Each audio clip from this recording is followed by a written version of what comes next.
தயாரிப்பாளர் மறைந்த பின்பும் அவர்களுடைய குடும்பத்திற்கு ஒவ்வொரு பொங்கல் நாளிலும் உதவிகளையும் செய்து காலில் விழுந்து ஆசி பெறுவதைத் தொடர்ந்தார்.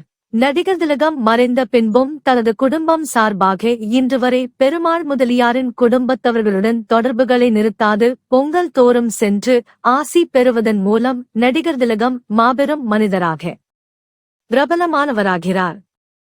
தனது படங்களுக்கு தரமான இனிமையான பாடல்களை உருவாக்க வைத்து அவற்றை இடம்பெறச் செய்த வகையிலும் நடிகர் திலகம் பிரபலமானவராகிறார். நாடகம் நடித்த காலங்களிலேயே இசை, நடனம், பாடும் திறமை என சகலகலாவல்லவராக திகழ்ந்த காரணத்தால் தனது படங்களின் பாடல்களுக்கு தானே முதலில் இரசிகராக இருந்து சிறந்தவற்றை தேர்வு செய்து இடம்பெறச் செய்த நடிகர் திலகத்தின் சாதுர்யம் அவரோடு நிறைவு பெற்றது. சாகாவரம் பெற்ற பல இலக்கிய நயமிக்க திரைப்பாடல்